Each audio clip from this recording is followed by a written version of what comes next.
So good morning, everyone. And I'll start with Unit 4 today, electoral system. And there are three things that we have to study in this section. The first is about first past the post system. The second important electoral system that we have to study, a very popular system, proportional representation system. And the third is basically called a mixed system, which is taking some of the positives from both first past the post and the proportional representation system. So this is what we have to do or we have to start. So this is if you look at your syllabus, you'll find that uh, this is part of unit 4 of your syllabus. So we'll start with unit 4 today, and at least what I'll do today is I'll give you a brief on first past the post and a bit of comparison of the first past post system with proportional representation. Okay, तो चुनाव प्रणाली आज हम पढ़ेंगे। और अगर आप अपना सिलेबस देखें तो उसमें 3 चुनाव प्रणाली के बारे में चर्चा की गई है, जो तीनों ही बहुत महत्वपूर्ण हैं। और जो पहली प्रणाली है जिसको फर्स्ट पास्ट द पोस्ट कहते हैं, वो एक बहुत पॉपुलर प्रणाली है और आपके देश में दरअसल उसी प्रणाली को इस्तेमाल भी किया जाता है। इसलिए अब भी हमारे लिए वो पढ़ना ज़रूरी है। दूसरा जो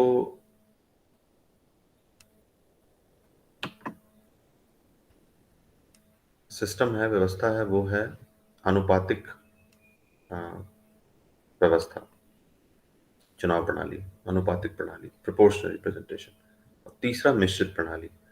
तो पहले हम इन सबके मीनिंग्स को समझेंगे, इनका मतलब क्या होता है, और फिर उसके बाद एक एक करके हम इसके कॉन्सेप्ट्स में जाएंगे, इसकी अवधारणा में जाएंगे, और फिर आगे की क्लास हम कंटिन्यू करेंगे। So what we are trying to do in this unit is we are trying to learn about the electoral process, but because this is comparative government and politics, so we'll also try to learn these lesson with some sort of comparison, and how these various methods of electoral representation would help us, so that we could understand the meaning of electoral process, how these various methods of electoral representation are used in different countries. Then what we do, we compare the system of elections one country to another. Okay, and then we describe them. We give a brief description of all these methods. And finally, because it's social science, so we also analyze the methods in comparison. तो हम इसके बारे में समझेंगे, इसका एक विश्लेषण भी हम करेंगे, और इसके गुण दोष की भी चर्चा करेंगे। ठीक है, तो so before we begin, first what we have to understand is that election is one of the most important political process in any democracy. And what we do in election, we actually choose our representative. So we vote, we elect our representative. And because most of the democracies around the world are representative democracies, so this is something which is understood as a process, a system, a method through which you elect your representative, because the representative rules on your behalf, in the legislature. So nowadays you also see that you also vote for local body election. So your representative could be a representative in any of these bodies, whether it's a legislature, a state legislature, a central legislature, or even a local body. So this whole process of choice, that is what we say as election, this is one of the most indispensable part of representative democracy. So a democracy cannot function if they do not give people the choice to elect their representatives. That's why you will find that there are many systems in the world, and we have read some of them, who do not give people a free choice when it comes to uh, the process of electing their representatives. And many countries actually will not even give people the choice to even vote. So there will be no election, while there will be some who will conduct election, but then they'll provide no choice to the people in terms of, you know, giving them a fair choice to select or elect their representatives. So when we approach 20th century, what we find that most of the states they have granted these universal adult suffrage in most of the countries, because now democracy is on the rise, and especially when we look at uh, countries in Europe, countries, most of the countries in Asia, so definitely barring uh, West Asia, you'll find that more and more countries now have given the universal adult suffrage to their people. So, if you look at the 20th century history itself, you'll find that uh, first people had very limited franchise, but now, it has extended to every, adult citizens or resident citizens, we should say, within these countries. Previously, we also saw that very many categories of people were also excluded, either on the ground of sex, race, or there were property qualifications, and they were not franchised. But now, because of this whole political development which has taken place, uh, and most of the countries, now have adopted a system of political equality where, they believe in this idea of one man, one vote, one value. Uh, Although, it is still a very debatable idea, but for the sake of understanding, we can say that this has become one of the most important ways in which people now try to, organize their democratic process. An election is one of them.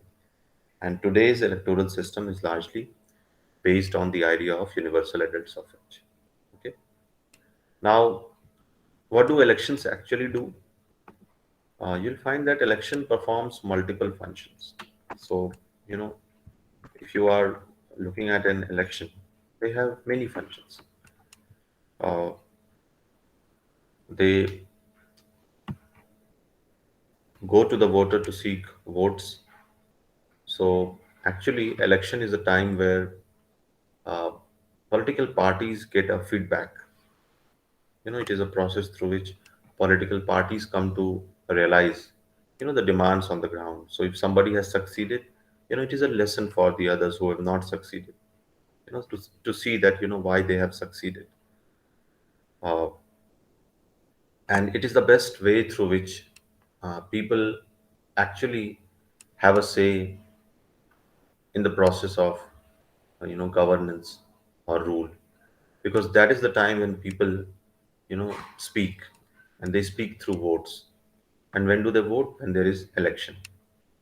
So for example, there is a regime which is not working for the welfare of the people, and if the regime has not worked during its tenure for the welfare of the people, then people have a choice now, so that they could demonstrate their anger and could run down that regime or could elect a new one. It also, election also provides a platform for political education of the people. And I think election also is something, it's a machinery through which government, they are accountable and answerable to the electorate. Okay. So, there have been times, even in this country, where uh, they were not very choice based election, although people had choice, but parties hegemony was so huge, it was so strong, that the outcome of any election was always a foregone conclusion. So there are times in every democracy, but democracy has its own ways through which it manifests. So if there are weaknesses that may have creeped in the system, then gradually things change, and the best way in which things could change is through voting in the election. Okay. So there are many ways in which elections are conducted around the world. So there are some countries like Belgium or Denmark or Netherlands. You will find that uh, the composition of the government. is always, in these countries especially, is always an outcome of this inter-party bargaining, which means they always end up in a coalition, because they have such a system that always throws up coalition based on certain group-based identities, especially after the election. Okay, uh, but these countries are very successful in the process that they conduct their election with, because at least their party system in these countries would provide them a choice, you know, and therefore voters always find that they have a choice and they could utilize their choice. तो अगर आप पूरे चुनाव प्रणाली को देखें तो हम ये मानते हैं कि प्रजातंत्र के लिए चुनाव एक बहुत ही अ, महत्वपूर्ण स्तंभ है। और आज जब हम चुनाव की बात करते हैं, अगर अपने देश के बारे में हम बात करें, तो चुनाव के आज बहुत सारे मायने होते हैं। एक समय था जब चुनाव का मतलब होता था या तो आप अ, पार्लियामेंट का चुनाव में वोट करने जा रहे हो या फिर आप स्टेट के चुनाव में वोट करते हो। लेकिन आजकल आप लोकल बॉडीज़, जो स्थानीय निकाय हैं, उनके भी चुनाव में लोगों को अपने प्रतिनिधि चुनने का मौका मिलता है। और अभी बहुत सारे राज्य हैं जहाँ पर कि अ, लोकल बॉडी के इलेक्शंस अभी अनाउंस भी हुए हैं और उसके चुनाव की घोषणा हुई है। और जो स्थानीय चुनाव होते हैं, वो ये जो 2 अलग-अलग स्तर के चुनाव हैं, यानी कि राज्य और केंद्र के स्तर के चुनाव, उनसे भी बहुत अलग होते हैं, क्योंकि इसमें भागीदारी बहुत बड़ी होती है। और जब भी आप प्रतिनिधात्मक प्रजातंत्र के बारे में बात करते हैं, तो इस प्रजातंत्र की नींव में चुनाव प्रणाली है। और जैसे-जैसे हम 20वीं सदी में प्रवेश करते हैं, तो हम पाते हैं कि इसमें बहुत अंतर आया, इसमें बहुत बदलाव आया। और एक समय था जब अ, चुनाव में भाग लेने के लिए जो आवश्यकताएँ होती थी, वो आवश्यकताएँ बहुत हद तक अब बदल दी गई हैं। और पहले के 20वीं सदी के शुरुआती दौर में या मध्य 20वीं सदी के मध्य दौर में बहुत कम हिस्सेदारी हुआ करती थी चुनाव में, जहाँ पर लोगों को अ, वोट देने का अधिकार था।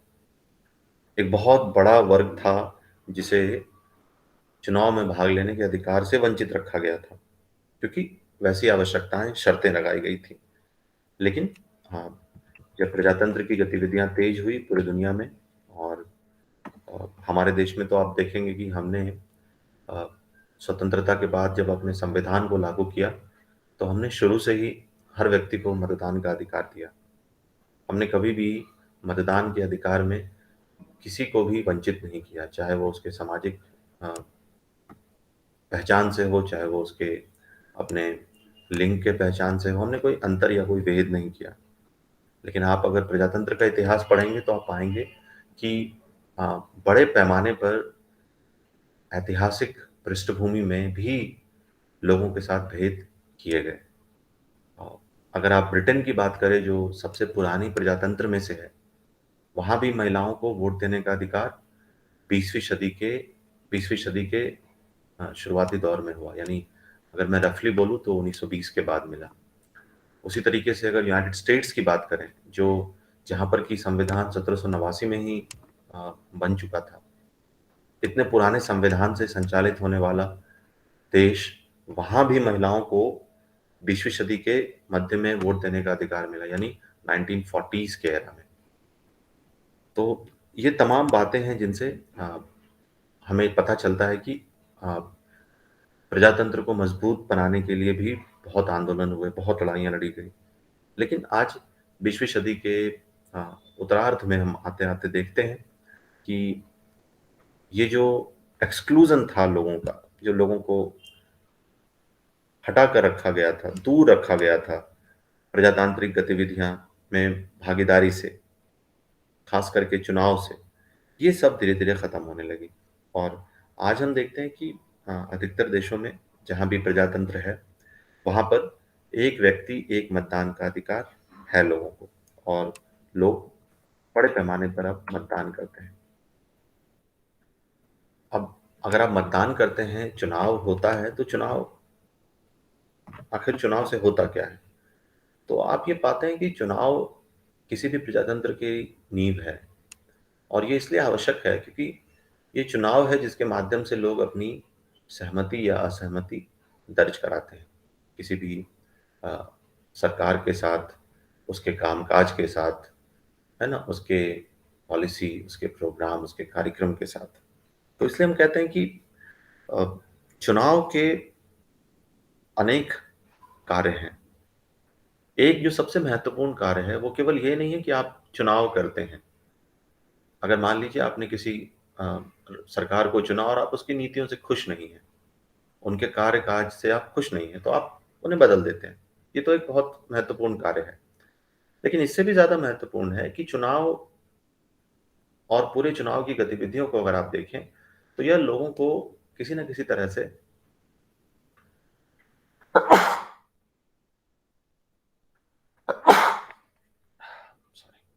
राजनीति में शिक्षित करता है।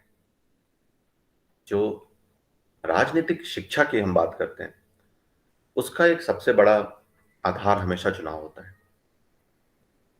और चुनाव से ही हम अ, सरकार की जवाबदेही, उसकी ज़िम्मेदारी सुनिश्चित करते हैं, ठीक? कभी-कभी ऐसा हुआ है कि बहुत सारे देशों में ऐसा होता है कि एक पार्टी का बहुत विशेष प्रभाव रहा हो वहाँ के चुनाव प्रणाली में। एक पार्टी का बहुत विशेष दखल रहा हो और पार्टी इतनी शक्तिशाली रही हो कि चुनाव हो लेकिन चुनाव के जो भी परिणाम होंगे वो लगभग लोगों को पहले से पता होते थे। भारत में भी ऐसा दौर रहा जब एक पार्टी का दौर था जब चाहे वो राज्य हो या केंद्र में चुनाव हो, वहाँ पर उनका प्रभुत्व था। लेकिन धीरे-धीरे प्रजातांत्रिक गतिविधियाँ तेज़ हुईं, चीज़ें बदलीं और पार्टीज़ अस्तित्व में आई, अधिक से अधिक पार्टी अस्तित्व में आई, वो लोगों के पास गई और उसके बाद आज आप देखेंगे कि बहुत कॉम्पिटिटिव इलेक्टोरल प्रोसेस है। आज हमारे यहाँ चुनाव कभी भी एक हम जिसको कहते हैं फोरगोन कंक्लूजन जैसा नहीं है। हम पहले से ही उसकी भविष्यवाणी करके बैठ जाएँ, ये बड़ा मुश्किल है। आज चुनाव आप देखेंगे कि हर राज्य में जो चुनाव है और एक तरह की पार्टी सरकार में सत्ता में नहीं है और बहुत सारी पार्टीज़ हैं और वो सब आज चुनाव लड़ती हैं, कॉम्पिटिटिव प्रोसेस होता है और उसके बाद वो सत्ता में आते हैं। तो कहने का मतलब है कि अ, ये भी धीरे-धीरे ये जो गतिविधियाँ हैं, ये सब चुनाव के माध्यम से ही तेज़ होती हैं क्योंकि चुनाव में आप जिसका प्रतिनिधित्व करते हैं और जो समूह को लगता है कि उसका प्रतिनिधित्व नहीं हुआ, तो वो समूह भी फिर अपनी दखल धीरे-धीरे बढ़ाता है।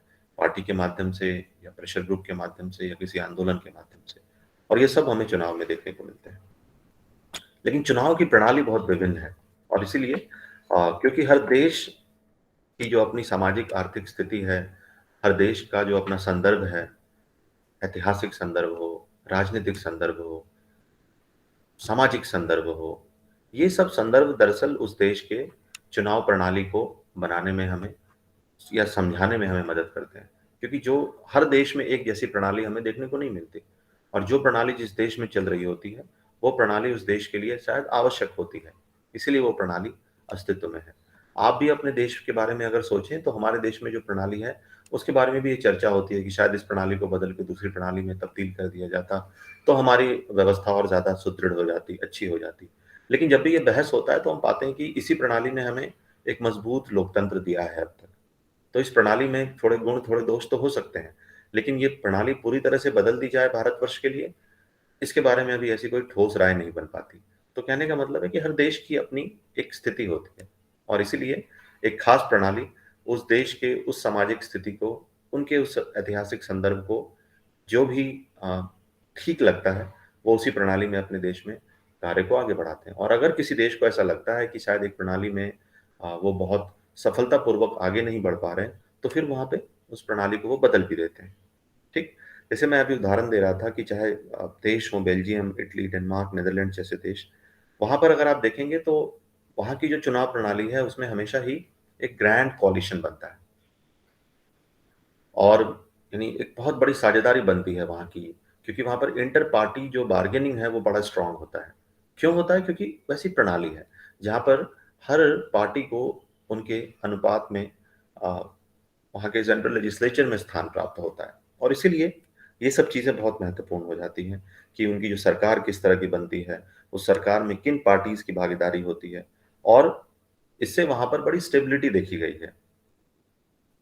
हालाँकि बेल्जियम के बारे में हम ऐसा नहीं कह सकते, क्योंकि बेल्जियम में तो बहुत बार ऐसा हुआ है कि इतनी फ़ियर्स वहाँ पर इंटर पार्टी राइवलरी है बेस्ड ऑन लैंग्वेज, भाषाई दृष्टि से जो वहाँ पर विविधता है, उसके अनुसार जो पार्टीज़ का वहाँ निर्माण हुआ है, और क्योंकि वहाँ पर अनुपातिक चुनाव प्रणाली होता है, तो कभी भी किसी एक पार्टी की इतनी सीटें नहीं आती जो वो खुद सत्ता में आ जाए। तो वहाँ हमेशा एक साझेदारी होनी ज़रूरी होती है पार्टियों के बीच में, और कभी-कभी उनके बीच में ऐसा कॉम्पिटिशन रहा, ऐसी प्रतियोगिता रहती है कि चुनाव के बाद भी वो एक साथ एक मंच पर नहीं आते।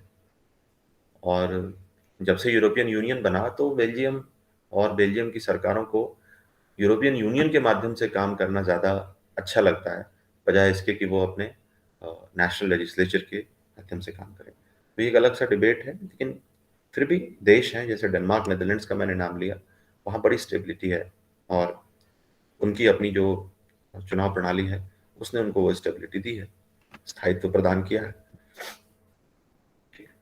Uh, Now what we'll do is we'll try to look at the electoral choice of people in a country. So, um, electoral choice has actually three very important set of factors through which, you know, the nature of electoral choice is understood. So first we say the object of election. So, what is this election going to do? So as I told you that now we have many elections at many layers. So one is the local election, the elections at the state level, the election at the central level. So, we first want to know, so whether we are choosing a constituency representative, or whether we are choosing a president, or whether we are choosing a party list. Okay. So this is how we understand the nature of electoral choice in different countries. So first factor is the object of election. Okay. Second is the party system. So, how party system is organized on the pattern of voter alignments. So there would be different or distinct uh, diversity in society because of many factors. So there are several, I think, if you look at the voting alignments in any country, it is always shaped by certain social cleavages uh, the, in the society. And once I start looking at it, I'll come to, just give me 1 second.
Okay. So one is the objective of the election. So that's like one of the very first part of the nature of the electoral choice that everybody has in a country. So electoral choice are of many kind, of many types, and it depends on which country you are talking about. But more or less what we see is that electoral choice is actually shaped by all these set of factors. So first, what is your electoral choice? So first you find out what is the objective of the election. Who are the person who are going to be elected. And there are different objectives for election in different countries, and there are different uh, system that prevails in different countries to conduct these elections. Secondly, what we also see are the party system.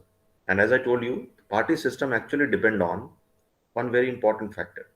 So in any country, if you go, you will find that there are certain set of voting alignments, and these voting alignments would be based on any of the factors, whether it is based on maybe some class groups. Maybe in our country, we say that voting alignments also happen on the basis of caste, also on the basis of class, no doubt, and then on the basis of region as well. So there are distinct set of social cleavages that we see in a society, in any society, and therefore it gives rise to that sort of party system in the country. Okay, how the electoral system operate would also help you understand how people are aligned. So if there is a proportional representation system, then you will find that identity would be like one very important factor on which people would actually align their votes to, so that they would ensure that whatever is their proportion in the population, they are able to send that proportion of electors or representatives to the legislature. And finally, if I say, uh, the electoral system is one of the most important thing that we need to study, because ultimately it is the vote that a party receives. It is that which translate into seats. Okay, so what is the electoral system? That is also, I think, one of the very important uh, set of factors that would help us understand the nature of electoral choice in any country. Okay, तो हमारे सामने जो चुनाव होते हैं, तो उस चुनाव की प्रकृति क्या है कि किसी भी देश में जब कोई चुनाव होता है तो उसकी प्रकृति में, अब अगर आप जाएं समझने के लिए जाएं, तो आप देखेंगे कि तीन बड़े खास चीजें होती हैं। पहली कि अ, आखिर उस चुनाव का उद्देश्य क्या है, वो चुनाव किससे चुनने के लिए हो रहे हैं। क्या आप उस चुनाव से एक राष्ट्रपति का चुनाव करने वाले हैं?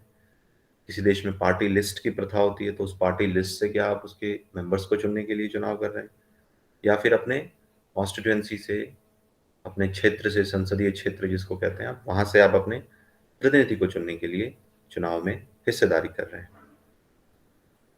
फिर दूसरी एक सबसे बड़ी प्रकृति होती है चुनाव में, जब आप अपने लिए चॉइस ढूंढने जाते हैं, अपने लिए विकल्प ढूंढने जाते हैं, तो है पार्टी व्यवस्था।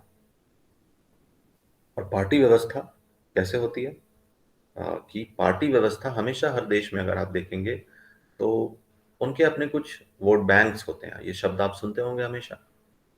यानी उनके अपने कुछ वोटर्स होते हैं जो हमेशा एक अ, खास पृष्ठभूमि से होंगे, कुछ खास पहचान से होंगे लोग, जो किसी न किसी पार्टी के साथ हिस्टोरिकली अलाइंड होते हैं। ऐसा नहीं है कि वो हमेशा अलाइंड ही होंगे, परिवर्तन भी होता है। उनके अपने लोग, कभी-कभी एक पार्टी आती है और वो एक बहुत बड़ा अ, वोट बैंक अपनी ओर खींच लेती है, जो वोट बैंक कभी किसी और पार्टी के साथ रहा हो। भारत इसको समझने के लिए सबसे अच्छा उदाहरण है, क्योंकि आप अगर भारत में विभिन्न दलों का उदय देखेंगे और आप जब पढ़ेंगे उसको, तो आप पाएंगे कि एक खास राष्ट्रीय दल के एक बड़े पैमाने पर जो वोटर्स हुआ करते थे, जो मतदाता हुआ करते थे, किसी जाति विशेष के या किसी वर्ग विशेष के, उन सबको तोड़कर नई नई व्यवस्था, नए नए दल बने।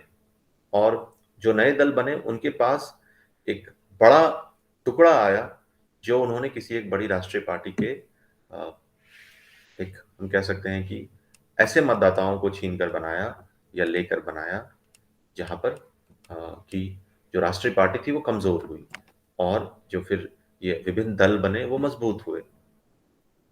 पर ऐसा क्यों हुआ? ऐसा इसलिए हुआ क्योंकि जो जो टूटे जो लोग, उन्हें हमेशा ऐसा लगा कि उनके हितों की अनदेखी हुई है और शायद उनके हितों को यहाँ पर ज़्यादा तरजीह मिले, इसलिए वो दूसरी तरफ गए। और पूरी दुनिया में आप इस तरह का एक आकलन कर सकते हैं, क्योंकि अ, जहाँ भी समाज है, समाज में हर रूप से विविधता है। केवल धर्म एक विविधता का पहचान पहचान के लिए हम नहीं पढ़ते। धार्मिक रूप से हो सकता है यूरोप के देश तो एक जैसे लगे हमें। आज तो वहाँ भी बड़ी विविधता हो गई है, क्योंकि वहाँ भी बहुत सारे सेटलर्स हैं जो बाहर से आए हैं। लेकिन फिर भी अगर हम वहाँ के जो मेजॉरिटी पॉपुलेशन को देखें तो हम पाते हैं कि धार्मिक रूप से तो वो एक हैं, लेकिन फिर भी उनके अंदर विविधता है। इसीलिए वहाँ पर अलग-अलग पार्टीज़ हैं, जो उनकी आवाज़ बनती हैं, जो उनके हितों की रक्षा के लिए खड़ी होती हैं। तो आमतौर पे जो दूसरी प्रकृति होती है किसी भी देश के चुनावी विकल्प में जो हमें देखने को मिलता है, वो है कि दलीय व्यवस्था और उसके साथ वोटर्स के अलाइनमेंट्स। वोटर्स कैसे दलों के साथ जुड़ रहे हैं, किस अ, किस प्रस्ताव के साथ जुड़ रहे हैं, किस विषय के साथ जुड़ रहे हैं, ठीक है? उसके साथ-साथ जो चुनावी व्यवस्था, वो भी एक महत्वपूर्ण भूमिका इसमें अदा करती है। तीसरी जो सबसे प्रमुख बात है, जो मैं कह रहा था, चुनावी व्यवस्था। चुनावी व्यवस्था दरअसल इन सारे वोट्स को लेकर हमारे सामने सीट्स में तब्दील करती हैं, उन्हें सीट्स में बदलती हैं। और इसीलिए ये समझना हमारे लिए बहुत ज़रूरी है, क्योंकि चुनावी व्यवस्था जैसी होगी, उसी तरीके से उस देश की अपनी अ, व्यवस्था बनेगी। और आप देखेंगे कि आम तौर पे जो संसदीय व्यवस्था होगी जिन देशों में, तो उन देशों में आप हमेशा first pass the post system देखेंगे। ठीक है? लेकिन किसी और देश में कोई और व्यवस्था है, तो उस व्यवस्था में, उस देश में एक दूसरी व्यवस्था भी आपको देखने को मिल जाएगी। यानी हर देश में अपनी अपनी राजनीतिक जो उनकी पृष्ठभूमि है, जो उनका ऐतिहासिक संदर्भ है, सामाजिक, आर्थिक, राजनीतिक, इन सब से मिल-जुल कर उन्होंने अपनी अ, चुनावी व्यवस्था बनाई है और उसी के अनुसार अ, वहाँ चुनाव होते हैं और चुनाव के बाद वहाँ पर वहाँ के जो भी प्रतिनिधि की सभाएँ हैं, वो भरे जाते हैं और फिर वहाँ प्रजातंत्र और उनसे जुड़ी गतिविधियाँ उनके प्रतिनिधियों के द्वारा संचालित होती हैं। ठीक? तो ये एक छोटा-सा हमारे लिए विशेष इंट्रोडक्शन था। अब इस प्रस्तावना के बाद हम आगे इस इलेक्टोरल सिस्टम पर चलें और आज मेरी कोशिश होगी कि मैं आपसे first past the post system की बात करूँ मुख्यतः, मूलतः, और उसके बाद फिर हम दूसरे यूनिट्स पर जाएँगे। Uh, first past the post system को हम बहुमत की व्यवस्था के तौर पे भी समझ सकते हैं। So it is also understood as a majoritarian system. Uh, but when I start this idea of majoritarian system, I should first draw a distinction between two words. There is an absolute majoritarian system, and this system exists in France. Okay, because in France, the rule says that the person who is the winner, he has to achieve at least half of the total number of votes polled. Okay, but there is also a plurality first past the post system, and that exists in India and also in many European countries. And then there are various forms of proportional representation, such as single transferable vote. So what we see is that even in the majoritarian system, we have these three distinct kind of uh, electoral system that is in existence. So if you look at the proportional representations by means of a single transferable vote system, that is also quite a system, and this system is used for the election of the president in India. है ना? Proportional representation, the single transferable vote system. Here also you have to actually win the majority vote.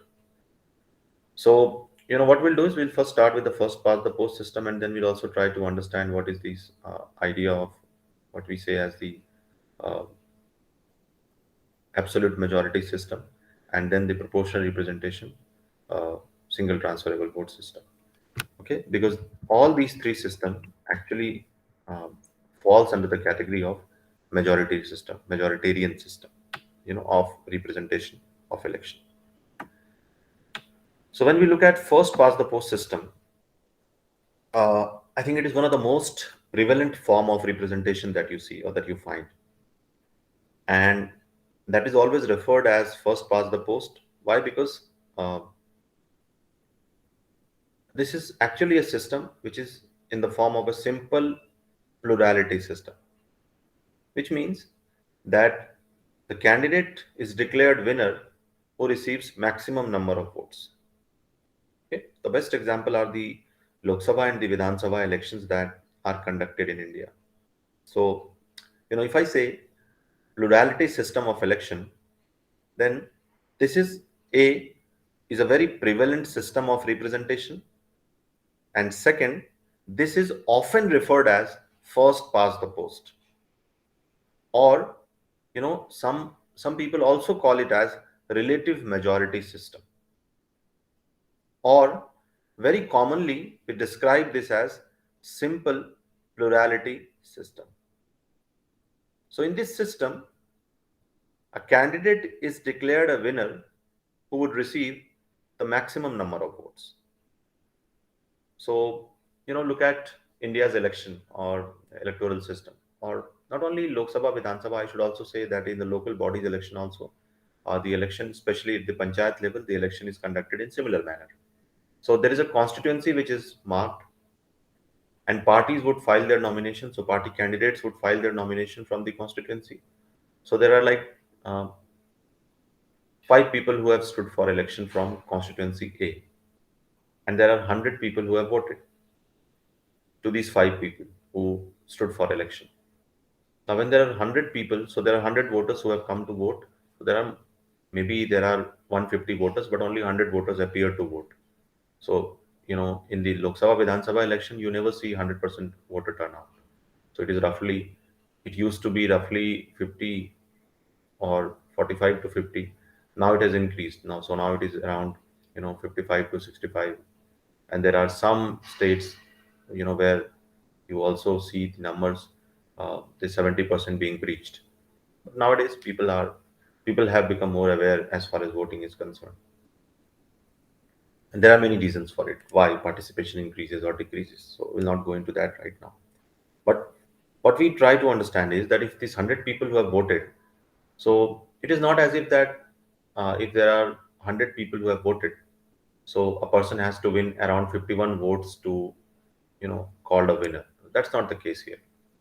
So even if a person will get like 28 vote or 30 votes, and if the others would not get 30 votes that person A would have got, then person A would be declared a winner.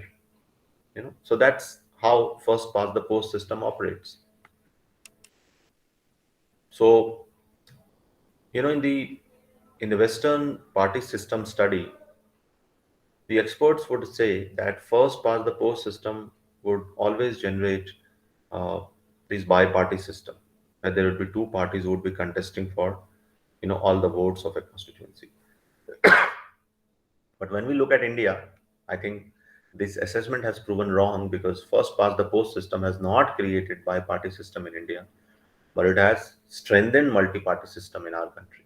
So again, I told you, and I have been telling you from day one, that every country's socio-economic factor, their historical context, their composition of the society, all these play very crucial role.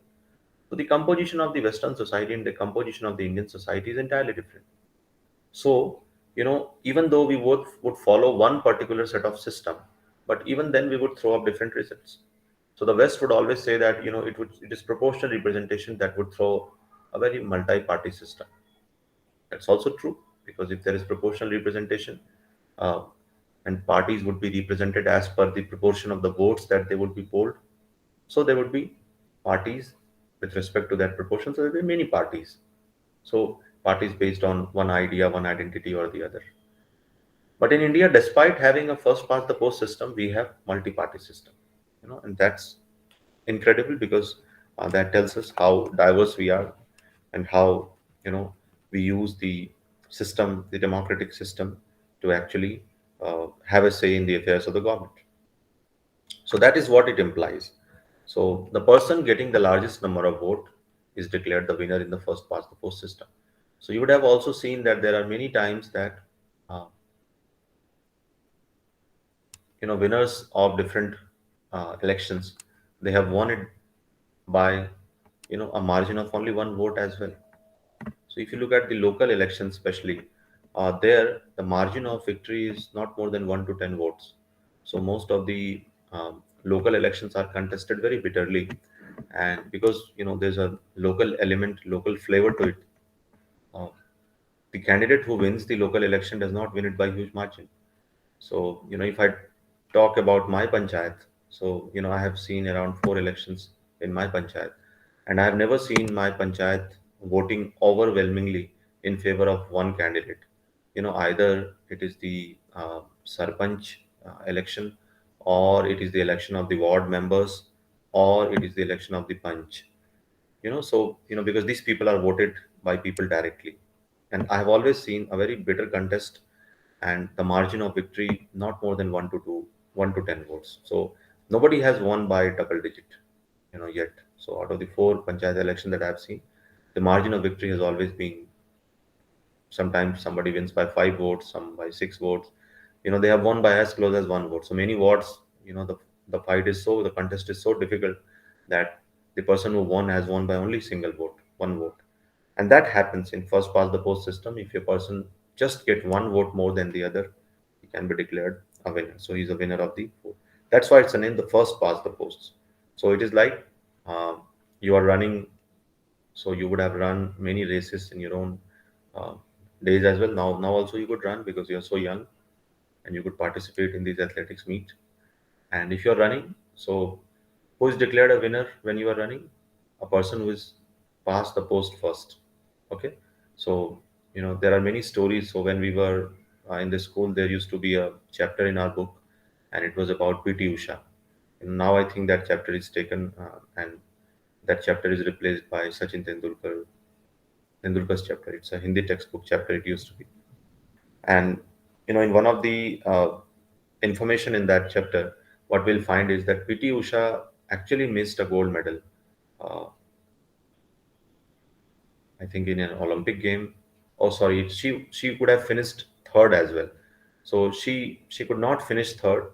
So she should have an individual Olympic medal, but she could not have because she was shown to be not passing the line before uh, her rival, and it was like a calculation in hundredth of second. The same is said about Milkha Singh. You would have seen a biopic was made on Milkha Singh, and even about Milkha Singh, we say the same thing that in the Rome Olympic, he would have won a medal for us, but he could not. Why? Because he missed it by a whisker because it was on the hundredth of second. So it simply means that whosoever passes the post first is declared the winner. So in a race, there are actually three category of winners: first, second, third. So even in election, there's winner. Winner is only one. So the person who's passed the post, has got the most number of vote, he's the winner. Yes, there are second and third, but that does not count when it comes to representation in the legislature, state, center, or local. Okay, so that is a system that we find it prevails in our country as well, and in many European countries. And as I told you, in most of the parliamentary countries, we find this system functioning. It's a system that also prevails in our neighbor, the Asian neighbor Philippines, Venezuela. Uh, there is also, I would say, the members of lower house of the Canadian legislature or the House of Representatives in Canada. They are also elected by the same system. Uh, United Kingdom, as I told you, even in United States, that's the case because when you look at the voting, and it has concluded last year, you'll find that the voting in United States is also done with the same system. So uh, the party that wins the most number of votes so, takes away the whole state. So it's like first past the post. And if you look at the single majority system, you will find that it is also a single majority system. It is called why? Because you are winning the election without winning majority of votes. Okay, so I was telling you that you do not win majority of votes, but despite not winning majority of vote, you can win an election. So look at the you know percentage of vote in the coalition era. You will find that whenever there is a government at the center, the government never had 40% vote. So even in India, we say that when there was the dominant Congress system that prevailed in our country, Congress actually never surpassed 50% of vote. Never. They always got. Even Jawaharlal Nehru's election in first election 1952, Congress did not have 50% of vote. They had vote which was less than 50%. So they only crossed these 50% or they attained 50% uh, when Indiraji was assassinated, and in the 84 election, because there was an outpouring of emotion, the Congress could actually get. Uh, I think they passed 50% or they managed 50% of vote, something around that figure. But mostly because it's a first past the post system, very diverse society that we have in India, we have always seen that parties have won election without winning majority of vote. Okay, so even winning 40% of vote would help you win an election.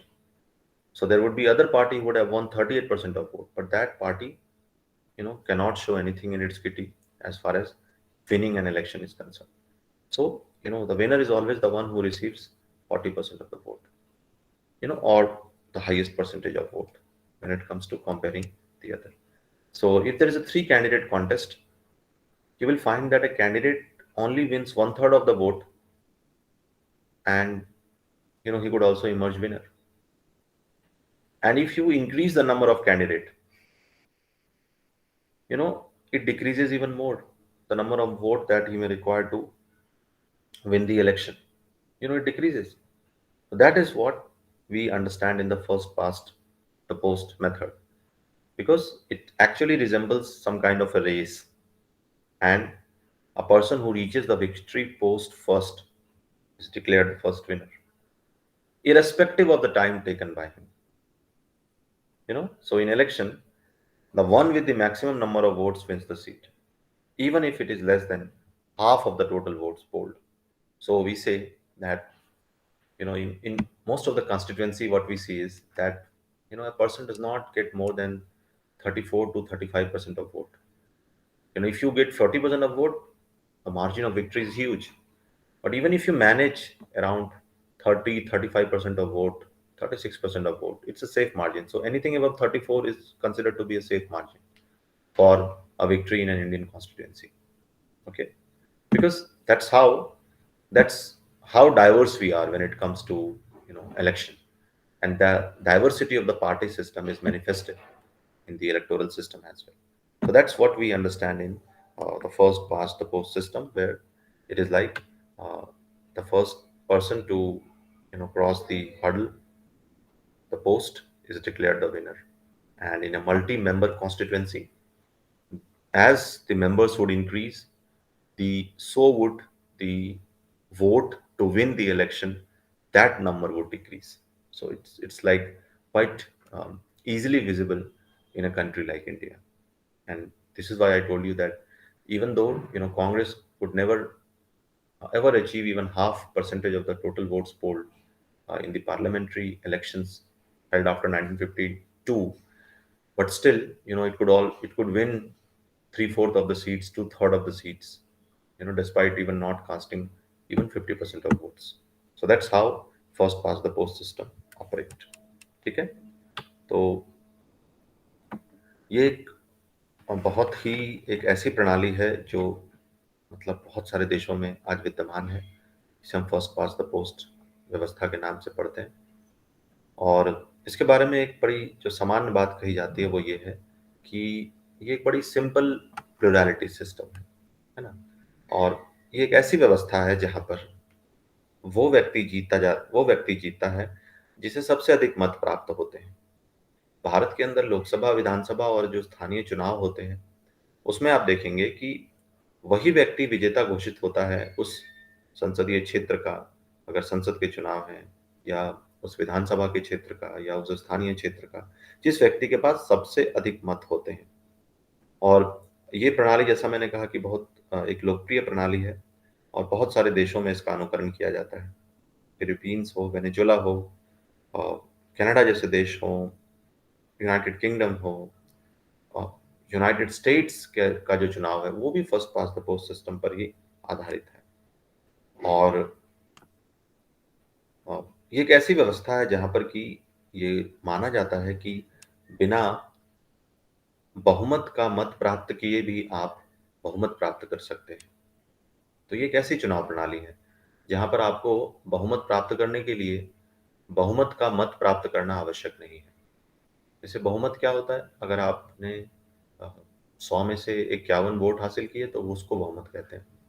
लेकिन ये एक ऐसी व्यवस्था है जहाँ पर ज़रूरी नहीं कि आप 100 में से 51 वोट हासिल करें तभी आपको बहुमत आएगी। हो सकता है आप 100 में से 35 वोट भी हासिल करें तो भी आपको बहुमत प्राप्त हो जाए, 40 हासिल करें तो भी आपको बहुमत प्राप्त हो जाए। तो इस व्यवस्था में हम ये पढ़ते हैं, ये मानते हैं कि ये एक ऐसी व्यवस्था है जहाँ पर कि अ, बहुमत का मत प्राप्त किए बिना भी चुनाव में आपके बहुमत आने की संभावना होती है। और अगर मैं इसे उदाहरण के तौर पर समझाऊँ तो मैंने आपको कहा था कि अगर मान लीजिए हमारे 3 प्रतिनिधि चुनाव के मैदान पर हैं और ये 3 जो कैंडिडेट्स हैं, उनको 40% 40 वोट, 35 वोट और 25 वोट प्राप्त होते हैं। हुँ? यानी 100 वोट की बात मैं कर रहा हूँ। अब जिस कैंडिडेट को 40 वोट मिले, वो कैंडिडेट हमेशा जीतता है ये चुनाव। और इसलिए हम कहते हैं कि आम तौर पे हम देखते हैं कि अगर 3 सदस्यीय अगर प्रतिस्पर्धा है इस चुनाव में, तो अगर 1/3 वोट भी किसी एक सदस्य को मिलती है, तो वो चुनाव जीतने की संभावना में होता है। और जैसे-जैसे इस व्यवस्था में हम देखते हैं कि अ, प्रतियोगियों की संख्या में वृद्धि होती है, यानी अगर 3 की जगह 5 हैं, 10 हैं, 12 हैं, 15 हैं और 20 प्रतियोगी हैं, तो आप जितने मत हासिल करेंगे जिससे कि आप चुनाव जीत सकें, इसकी भी संभावना कम होने लगती है।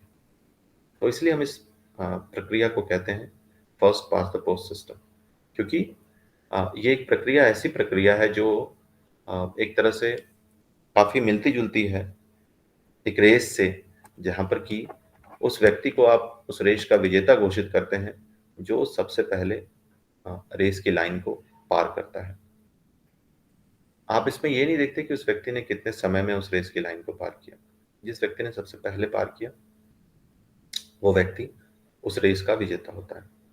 तो जैसा मान लीजिए कि अभी आपने ओलंपिक गेम्स देखा होगा और ओलंपिक गेम्स में इस साल जो 100 मीटर का रेस हुआ, वो 100 मीटर का रेस पिछले ओलंपिक के रेस और उसके पिछले ओलंपिक के रेस में जो समय में जीता गया था, उससे तो ज़्यादा था, है ना?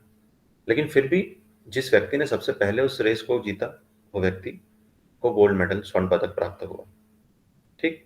तो चुनाव की भाषा में अगर हम कहें, तो हम ये कहते हैं कि जिस व्यक्ति को सबसे अधिक मत प्राप्त हुए, वही व्यक्ति first pass the post system में विजेता कहलाता है। और चाहे वो मत जो उसे प्राप्त हुए हों, वह कुल मत के आधे से भी कम हो, इससे कोई फ़र्क नहीं पड़ता, चाहे वो कितना भी हो। अगर मान लीजिए कि केवल 20% ही मत किसी व्यक्ति को प्राप्त हुआ है और अगर वहाँ 30 लोग खड़े हैं चुनाव में और कोई व्यक्ति 20% मत लाकर भी चुनाव जीत जाता है, बस उसे सबसे ज़्यादा मत मिलने चाहिए। बाकी 29 जो लोग उस चुनाव में लड़ रहे हैं चुनाव, उनके समक्ष, उनसे अगर 1 मत भी ज़्यादा उसे प्राप्त होता है, तो वो व्यक्ति चुनाव में विजेता घोषित होता है। हुँ? तो ये एक समझ है, छोटी-सी समझ है first pass the post system की। Uh, although in many democracy, the possibility that a candidate can win without getting majority of vote, it is considered undesirable. So there is an objection to this plurality voting system, and it has been that democratic principle actually runs on majority rule. So this is one of the important essence of democracy because it should always represent the will of the majority, the voice of the majority, the say of the majority. So it is believed that these plurality system, this first past the post system, violates this basic democratic principle of majority rule. So, even if a candidate has received less than majority of vote, we say he's elected. Because, it is always believed that majority should be the guiding principle of democracy. So, for example, if a candidate who wins the election has got only 30% vote, so it is believed that 70% of the people do not want him as their representative, but he will still represent them despite winning only 30% of vote. So, it was quite amusing to see that in India, people realized this, and there was so much of debate around it, after the, two general elections, the last two general elections. And people always used to, say that the government does not represent the majority vote, or it is not representing the majority vote. So why was it said? It was said because the government merely had around, uh, in 2014, it was around 31% vote, and in 2019, they have around 34 or 36% of the vote.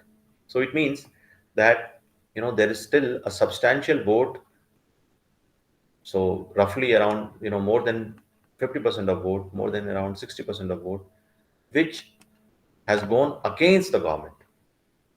But because it's a multi-member constituency and it's a multi-member contest, so, what has happened, these votes have been divided among different political parties. And that is why, even if a party has roughly got around 35% of vote, it has got an absolute majority, a majority on its own. So, in many, parlance, we say that this is one of the objection which is raised against first past the post system. Okay, that it violates a very important democratic principle, that is majority rule. And if that is violated, the candidate who has been elected and who has received less than a majority of the vote, and against whom majority of the votes has been cast, he gets elected. So that's like number one objection to the first past the post system. Uh, the second very important problem that we see is related to the practical problem. Why? Because again, according to democratic principle, we say that a person, uh, or a representative or a government is not legitimate unless it has majority on its side.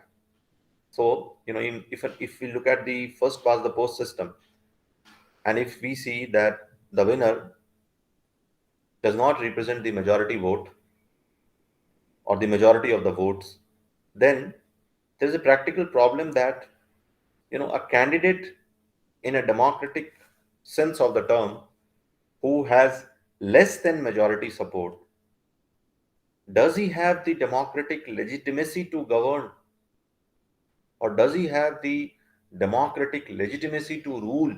So that's a question which is always raised in objection to the first past the post system.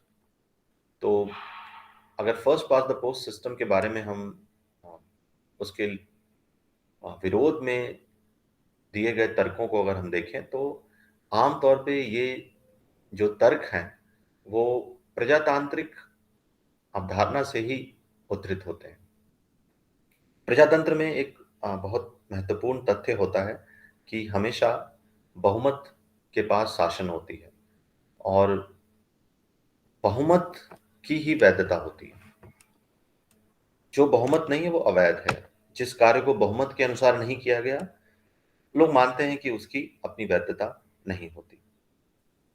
तो अगर हम इस महत्वपूर्ण प्रजातांत्रिक सिद्धांत के ऊपर चर्चा करें, तो हम पाएंगे कि ये जो बहुमत का नियम है, इसकी अवहेलना first past the post system में होती है।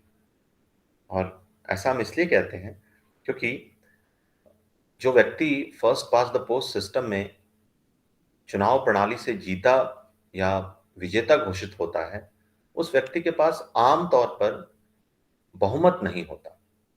मैं आपको बार बार कह रहा हूं कि उसके पास 50+1 या 50% भी वोट्स नहीं होते आमतौर पर। कभी कभी होते भी हैं, बहुत लोगों के होते हैं, पर आमतौर पर नहीं होते। अब जब इतने परसेंटेज ऑफ वोट्स आपके पास नहीं है, तो इसका ये मतलब है कि आपके पास मेजॉरिटी यानी बहुमत का समर्थन नहीं है। जैसा मैं कह रहा था कि अगर मान लीजिए कि मेरे पास 35% वोट आए और हमारे जितने भी निकटतम प्रतिद्वंदी थे, उन सबके वोट मेरे से कम हैं, तो मैं विजेता तो बन गया। लेकिन अगर मैं इस पूरे प्रजातांत्रिक नियम में अपनी इस विजय ने इस जो मैं विजय हुआ हूं, अगर मैं उसको देखूं, उसको समझूं, तो मैं पाऊंगा कि मेरे पास अभी भी लगभग 65% लोगों ने मेरे पक्ष में मतदान नहीं किए। तो जब मतदान आपके पक्ष में नहीं हुए, तो क्या हुआ? वो आपके विपक्षियों को गए वो मत। तो प्रजातंत्र के सबसे महत्वपूर्ण नियम बहुमत का शासन, इस नियम की अवहेलना हमें यहां नजर आती है, क्योंकि बिना बहुमत प्राप्त किए भी आप इस पद्धति में विजेता बन जाते हैं। ठीक? तो बहुमत से कम मत प्राप्त करके भी आप विजेता बने, ये एक अवहेलना है। और यही first pass the post system की एक तरह से आलोचना होती है इस विषय पर। दूसरी एक बड़ी महत्वपूर्ण बात है कि प्रजातंत्र में हमेशा बहुमत की वैधता होती है। अगर आपके पास बहुमत है, तो आपका शासन वैध है। अगर आपके पास बहुमत है, तो ही आप अपने शासन का संचालन और शासन का संचालन जब आप करते हैं, तो लोग आपके शासन को वैध मानते हैं। वरना क्या है, आपने देखा होगा कि जहाँ भी अवैध शासन है या अवैध शासन प्रणाली है, वहाँ लोग शासन और शासक के खिलाफ भी खड़े हो जाते हैं, संघर्ष भी करते हैं, आंदोलन भी होते हैं। तो इसलिए लोगों की नज़र में वैधता तब होती है जब आप बहुमत से कोई निर्णय लेते हैं या बहुमत से आपका शासन होता है। ठीक? लेकिन first pass the post system में क्या होता है कि जो व्यक्ति चुना गया है, उस व्यक्ति के पास तो बहुमत का समर्थन नहीं है। तो फिर उसकी वैधता के ऊपर प्रश्न चिन्ह लग जाता है कि फिर उसका एक प्रतिनिधि होना प्रजातांत्रिक संस्थाओं में कितना वैध या कितना अवैध है। ठीक है? क्योंकि अभी जो मैंने बात की उसमें प्रजातांत्रिक जो नियम है, जो सिद्धांत है, जिसमें बहुमत का शासन उस सिद्धांत की जड़ है, उस सिद्धांत के ऊपर हमें विचार करने की आवश्यकता है। और जब हम उस सिद्धांत को विचार करते हैं, तो हम पाते हैं कि उस सिद्धांत के अंतर्गत शासन में जो कमियां हमें नजर आती हैं first pass the post system की, वो दरअसल इसी से संबंधित है, जहां प्रजातंत्र की बहुमत की अवधारणा की अवहेलना देखने को हमें मिलती है। ठीक? That was like the first explanation of the system that prevails in first past the post. Now, in the first past the post, there is another system which is called second ballot system. Okay. Now, this is something which is done to overcome the criticism that we have just laid right now. So, in order to ensure that if you declare a candidate as winner, he should secure majority votes. So, what is the majority vote? 50 plus 1 or anything above 50. And for that, there have been some methods which has been employed. And one of these majority method is to actually use a second ballot system, which means conduct as many rounds of voting as necessary to elect a candidate unless he gets an absolute majority. Okay. I think this is a popular system. This system was used in the third and fourth French republics, where you had a repeated ballot method, and that was used for the election of the president of the republic by joint session of the two houses of the national legislature. But you know, there was a major drawback to it, and that was that a large number of rounds of voting it was necessary, and therefore it was considered that for people to participate, that is for mass election to happen, unless you have a person who is getting more than 50% of vote, it was like a very impractical uh, approach. So this is something which they wanted to avoid, and therefore they introduced the second ballot system. Now, I should again tell you that in America, the American political parties they have their national conventions. So in America, if you want to fight a presidential election, so there are two major parties, Republican and Democrat. So if you want to uh, contest as a presidential candidate in their election, so first you will have to win your party conventions.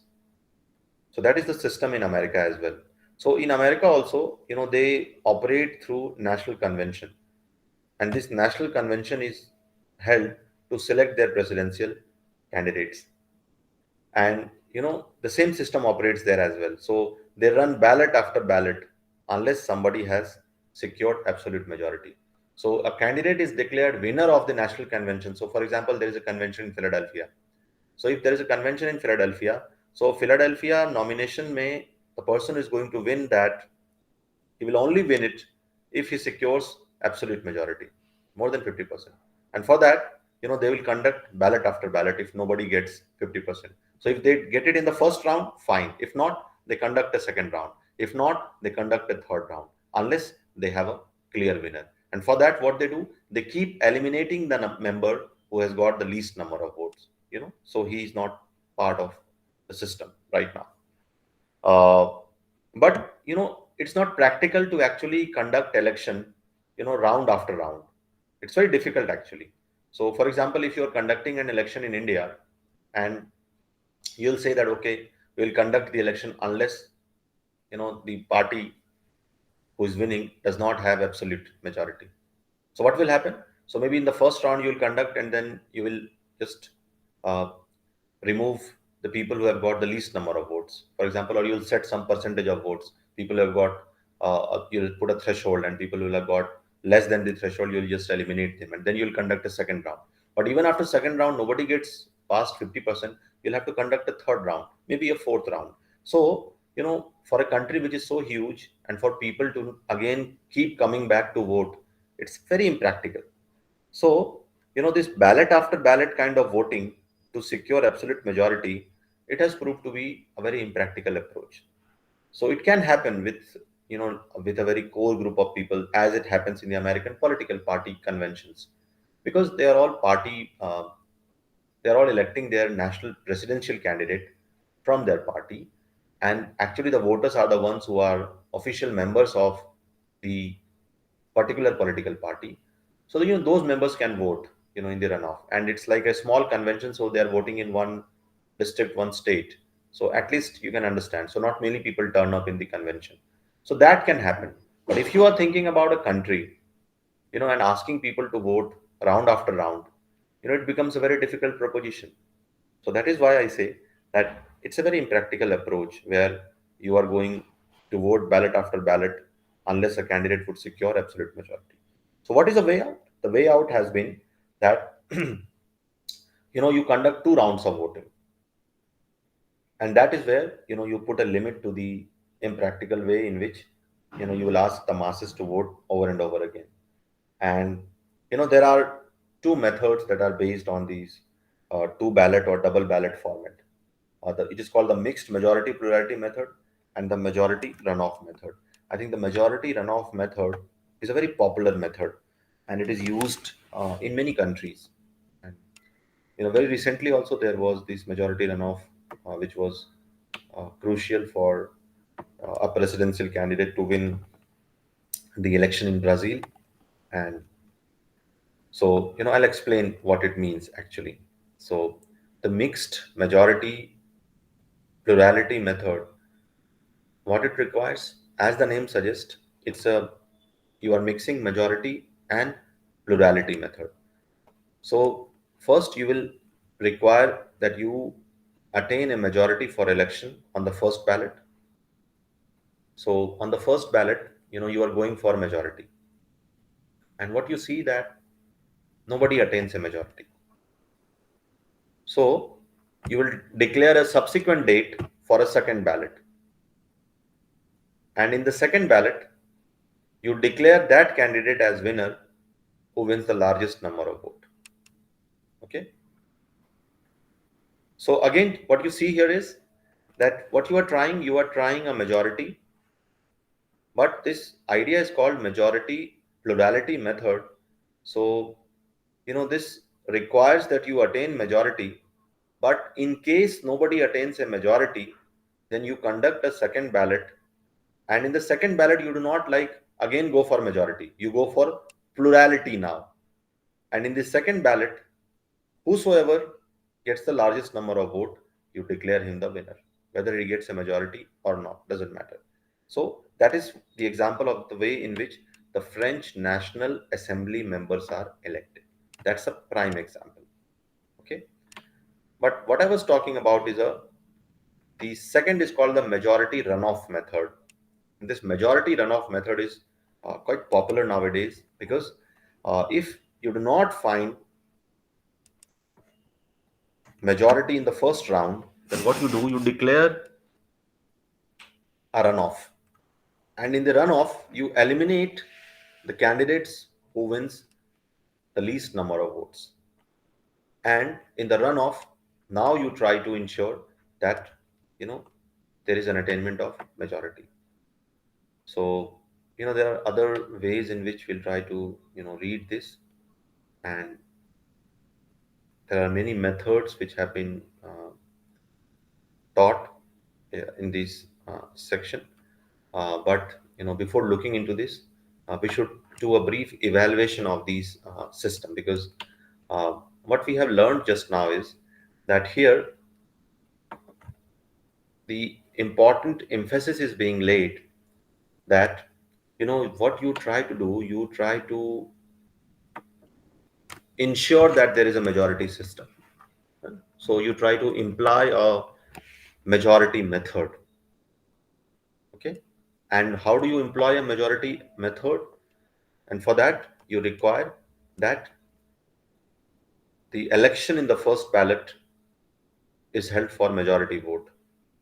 And in case there is no majority, you conduct a second ballot in a subsequent date, and the winner uh, is the candidate who would win the largest number of votes. Okay. So, you know, there is the other method where you run a majority runoff method. And the majority runoff method actually takes place between the two main rivals, eliminating the other rivals who would have got less than the two. So it's like you basically conduct an election after the first ballot where nobody gets a majority into like a bi-party contest between two most important political party getting the most number of votes. Okay, so that's so we'll actually go and delve into the explanation of it. So I'll end the discussion here on this particular issue.